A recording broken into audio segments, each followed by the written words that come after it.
Peace and love, you guys. Salute everybody. Interesting look that I definitely wanted to touch on. I didn't want to not touch upon Shakur Stevenson and his victorious outcome of his fight that he had last night.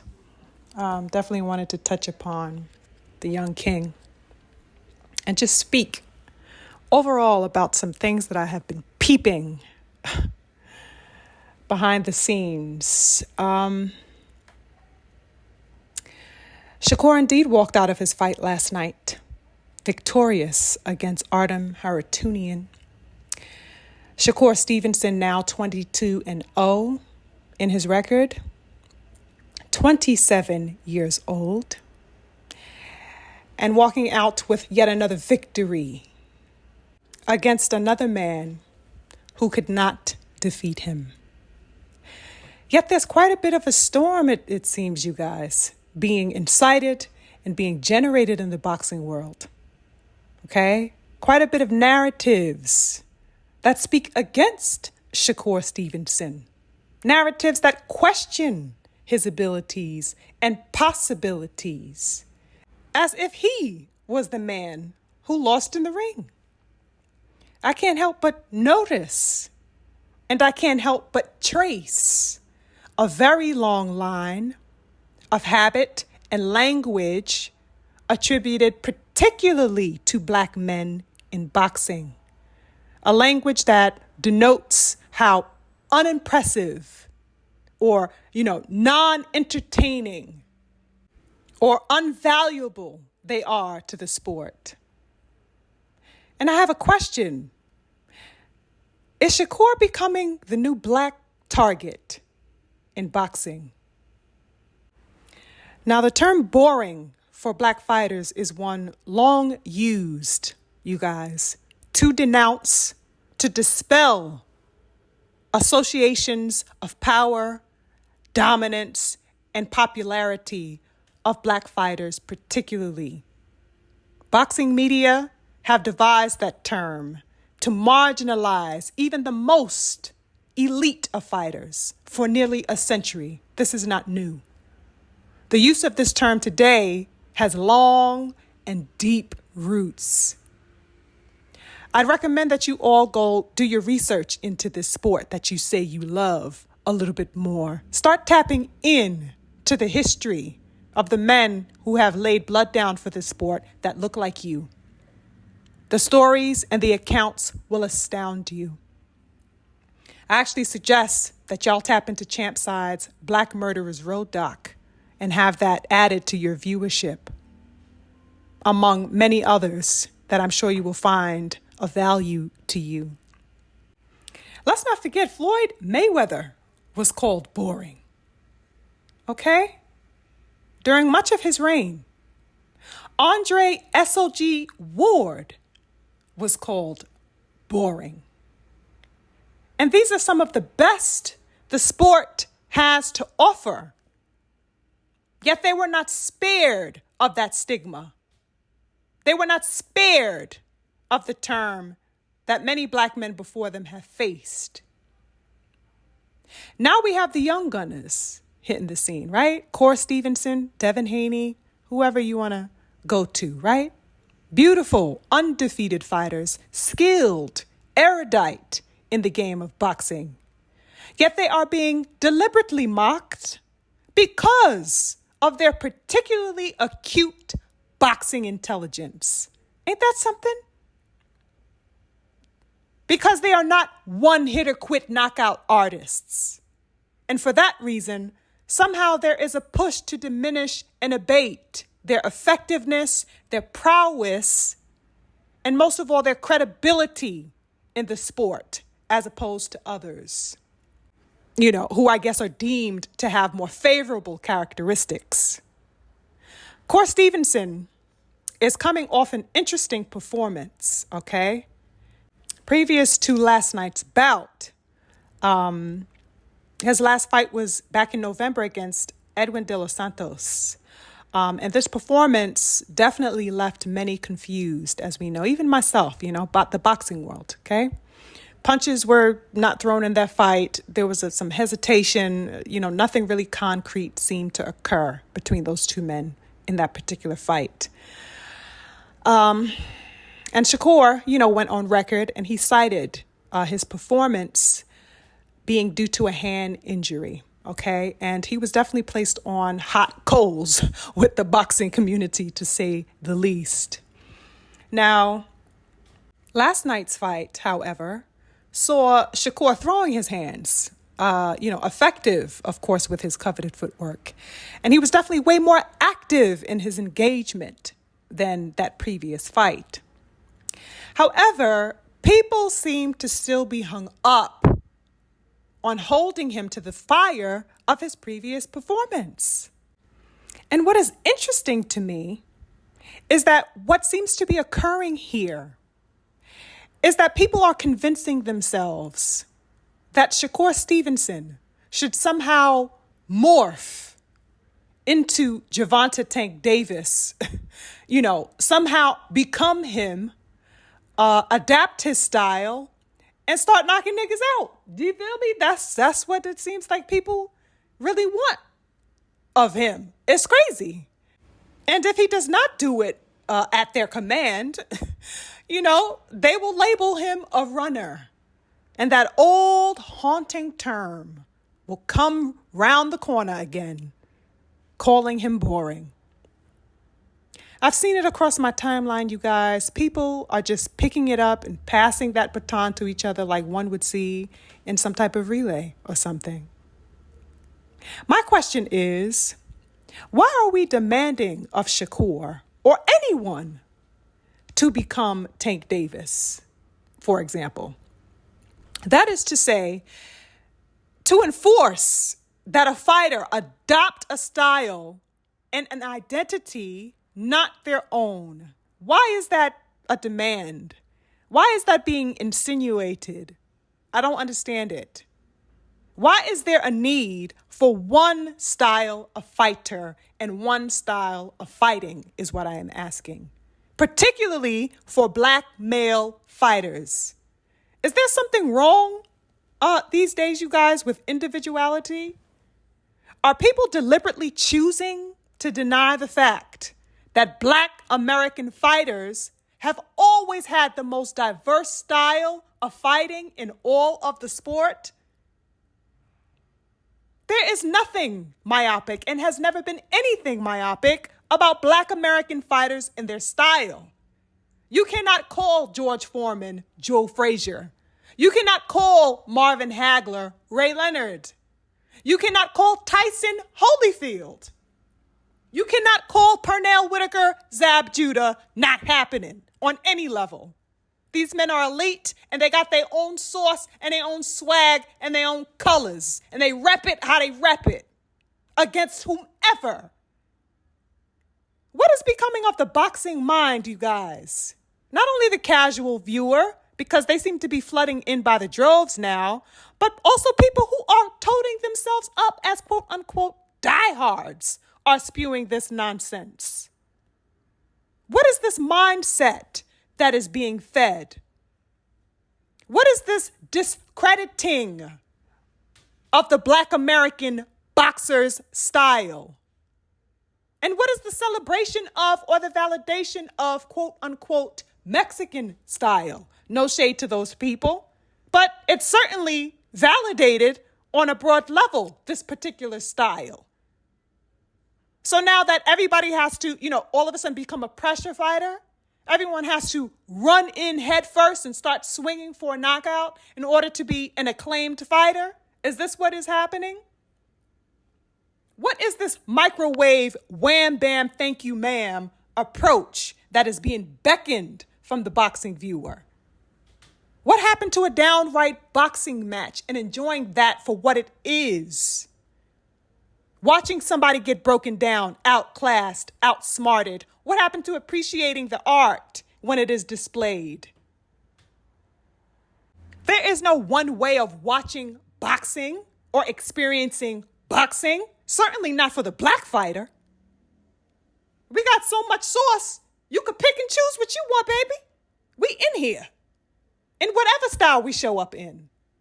Whether we go on a toe-to-toe and bang, whether I'm going to outclass you or make this a whole chess match or a shutout, whatever the fuck you want to do. We got you.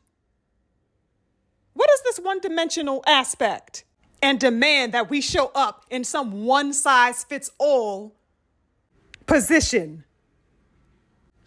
And if we want to speak about boring fights as boring fights, because of course that is a reality, boring fights happen all across the board. That is not a myth. Of course, we've seen boring fights of plenty of people. You know what I mean? But my question is, why are black fighters castigated for not having a knockout in a fight? Because that seems to be the talk point today, is that it is quote unquote boring, or a fighter is quote unquote boring in their performance if there is no knockout had in a fight. Why is it that black men have to damn near or flat out give apologies if they do not score a knockout in a fight? Like these people aren't in there fighting with their all against equally or nearly as tough men as they are. You feel me? Men who also trained and who also have a I'm going to win by any means necessary approach on their minds. It's weird to me. It seems to me that since Devin Haney is on hiatus until further notice, shout out to the young king, and since his vindication of his fight ruling being overturned to a no contest and all of that, and he's kind of, on the sidelines doing his things behind the scenes, it seems to me that in the meantime, the boxing world needs another black candidate to chastise. Because, of course, it's long been Devin Haney as their poster boy for chastisement. Shakur has definitely been a top candidate since having the performance that he did against De Los Santos, right? And now it's prime time, perfect positioning for him to get in the front seat of being the castigated one now and having that pressure being applied thick to him to now make him the new target of the quote unquote boring black fighter. And trust me, they have been sizing him up for the part for quite a while now. Okay, let's not forget ESPN and their commentary against him in previous fights. Oh yeah, they've been looking at him real good for the part. And they find him to be a perfect fit. Y'all got to sit back and ask questions, right? Ask questions. Why is it that a non-black American fighter or a non-black fighter can go 12 rounds in their fight and not be labeled boring, not even one time? Not only throughout the fight, but period, as a fighter, not be labeled boring. But the moment a black fighter sticks to his boxing, goes his 12 rounds, the world is in question of his talents, his abilities as a fighter begins to get questioned with these people, with these spectators.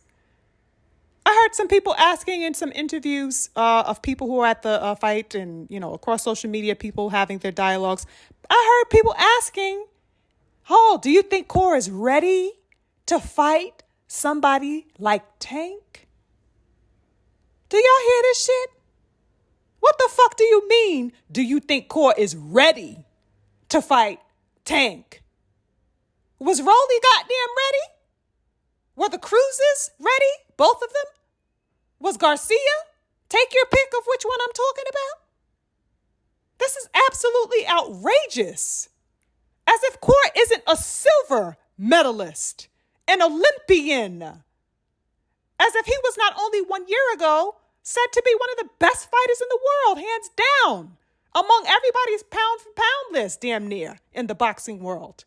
One performance landed him in a space to be chastised by fans and fighters alike.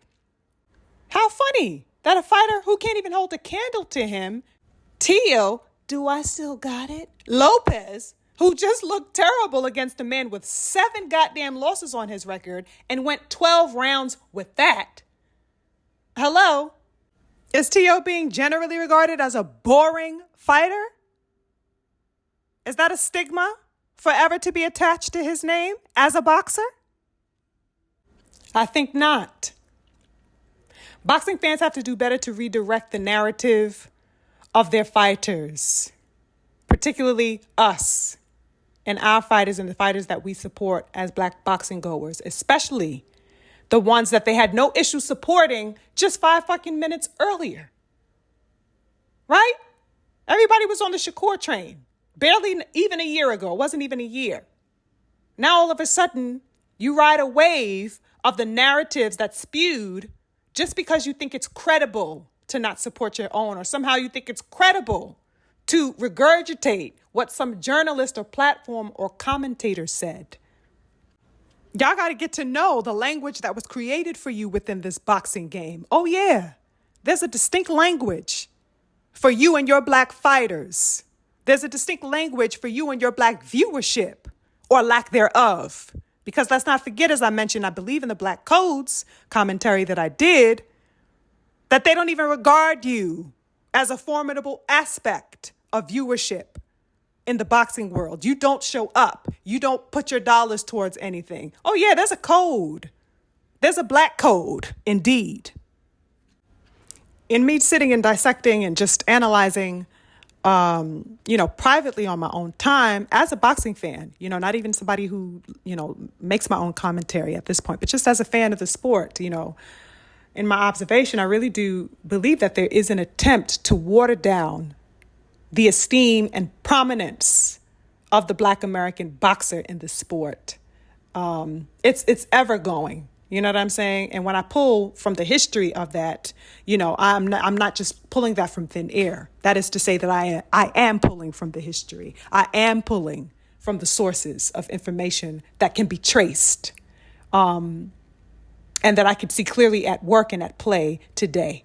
It has been ever going on, and it continues. And at this particular time, in the age of social media and unprecedented accessibility to wide viewership and reach, it goes without saying that it's increasingly being pushed via such mediums. The same old narrative, but definitely a new vehicle used to distort and detract the undeniable presence and eliteness of Black fighters in the sport.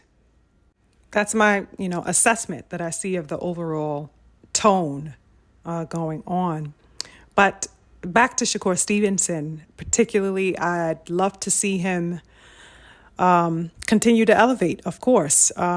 He is of elite status, and he's a great boxer and a great fighter. And I'd love to see him put more to the test. And I'm not sure if a disassociation with Top Rank will grant him that. If he maybe needs to spread out into another partnership with another promotional company, I guess that remains to be seen what his final decision will be. But I definitely do want to see him continuing to sharpen his sword among the other elite fighters. There's no reason why he shouldn't get in there with Frank Martin. There's no reason why he shouldn't get in there with Tank Davis, ultimately, above all, at 135. That is the fight for Shakur Stevenson, is the King Tank Davis. So I don't know what the plans are, but he definitely needs to step up in competition. And as he even said in his post-fight interview, that he wants to be in there with the best. And if you get him in there with the best, you will see the best of him. So I'm definitely on the sidelines looking in, waiting to see that, because I come through for and show up for the best fighting the best. That is what I support. So shout out to Shakur Stevenson. Definitely shout out to him on his victory. Let's not forget and keep surrounding our, vibrations along the lines of some type of, tone, that he lost. That is not the case. The man walked out with that W. Okay? He walked in. He took that shit. Give the man his credit. Leave him be. Let him go to the drawing board. Let the young king continue to build upon his game. That's what this is about. It's about warriorship. It's about going on that battlefield, learning, applying, learning, and applying again. Okay? Let's stick to this boxing shit. Leave the sassy talk for the birds. Anyway, that's it for me, y'all. I'm on to the next. Peace.